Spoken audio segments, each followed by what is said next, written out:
really have to be a superhero to make it out the Bronx. And like, as far as you rapping, it's impossible. It's impossible. Why you say that? You're coming after Big Pun, dead in the middle of Little. Yeah. Niggas was like, yo, French what? Right. my hand.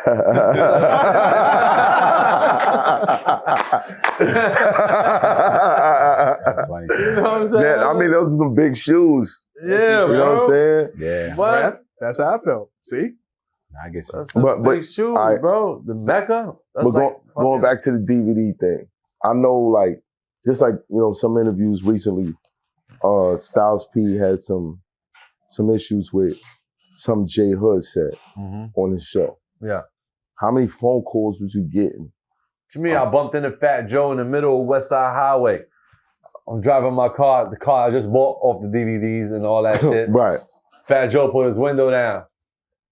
Was you that DVD nigga?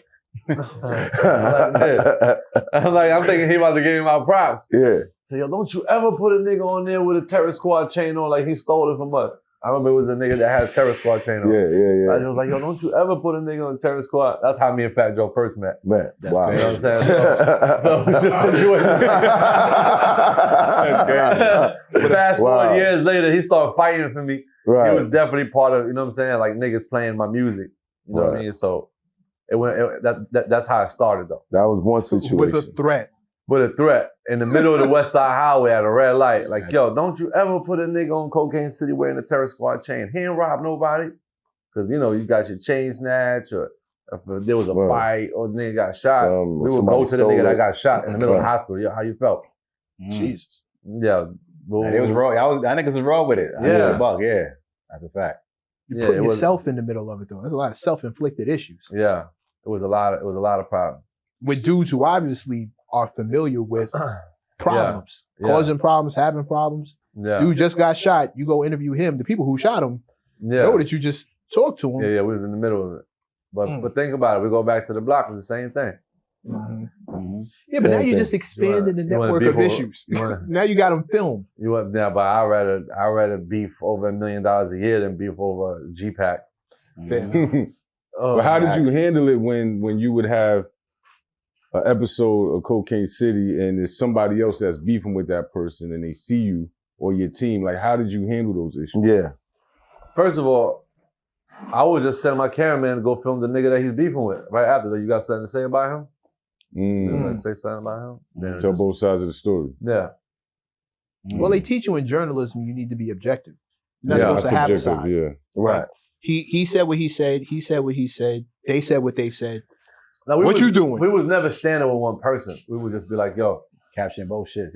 Like, yo, speak your mind. The other person would hear it. We're just like, you know, not speak your mind. They would speak their mind. It wasn't like, yo, we siding with this cat. Then you can't do that. Did you ever feel like you was instigating the issue? As I sip on this Monster Energy drink. Cheers, my good man. Threw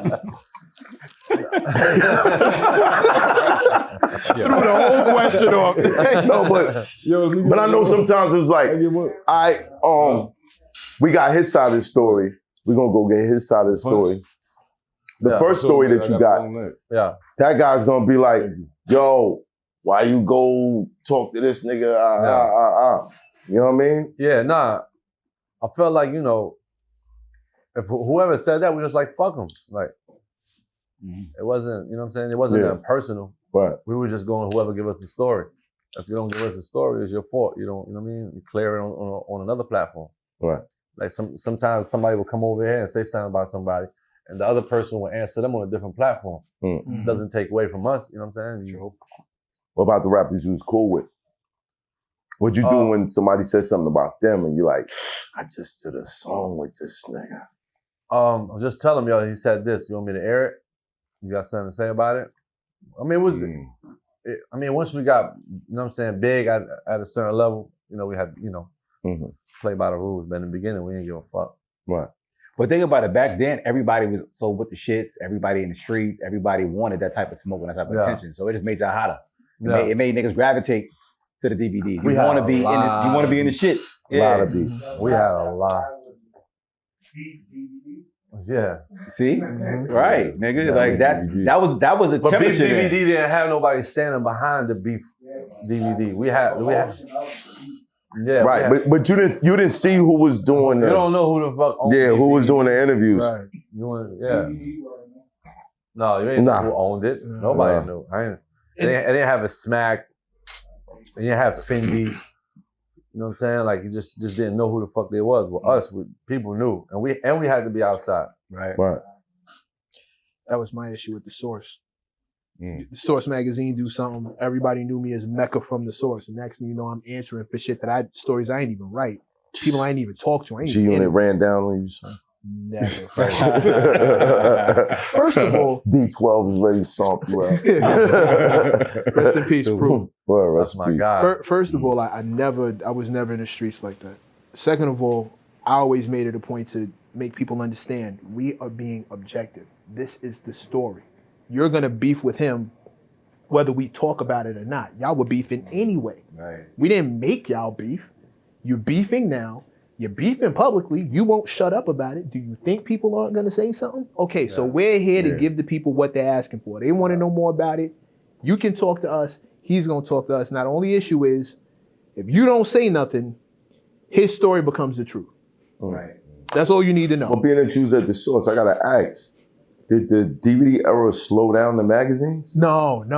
We would watch those in the office, and we would have those in the office. The magazines went beyond where most DVDs could get to. No disrespect, Jails. Jails across of course jails. Of course you would. Right. But we sold across the country. We sold out of country. We had them in Japan. We had them in Australia. So magazines went everywhere. But we loved the DVD. Our shit was more of mixtapes. You know what I'm saying? Like the magazines, you would more get consents. And you would put it out more in the professional way. With us, we would press them shits up. We don't get no consent forms from nobody. We would just put them shits out. It were all the moms and pop stores. It would go, you know what I'm saying? We had them in the office. Yeah. People would come to, I don't know who you had bringing them to the office, but we always had them. I just wasn't in Blockbuster. You know what I'm saying? Like, Nah. it was just like to every mom and pop stores across the country, out the country. And the bootlegging don't make it no better. So it just... That's why I was asking you didn't like sell the masters to the bootleg niggas. That's what I do with my mixtapes. I sold the masters to niggas in different countries and made a super bag. Nah, niggas ain't buying your master. Niggas going to get they just bootleg shit. Yeah, niggas grab. Yeah, all they gotta do is so you an artist. cop one. Yeah, I guess I was a rabbi. I knew the niggas in Jamaica Ave and Canal. And London. Some niggas in Africa, Japan. I would sell it to the fucking the bootleggers in them countries. Niggas knew you was gonna call Chaz on them. Nigga in Jamaica Ave ain't selling bootleg Black Hand nothing. Keep it real. Did you bootleg other niggas shit? Never. Hell no. How? What do you mean how? Same way they You sure? Yours. You sure, man? Hell no. I don't want to state the obvious, but cause you had to get it early. Okay. By the time the shit is out, bootleggers beat you to it. Yeah, but y'all was going state to state after a while. Yeah, hell yeah. So you ain't had no smacks in the Driving trunk? to the stores and dropping it in the stores type shit, right? Nah, like you can't do that. Because they all know each other. Right. Because think about it. If you selling drugs and you got a block on it all across the country, you know what I'm saying? You want to call all the heavy hitters yourself. Like, yo, how much you need? So you can know exactly. That's how we was with DVDs. Like, how much you need? How much you need? How much you need? Right. And you would deal with that direct. So Smack DVD had Cocaine City DVD.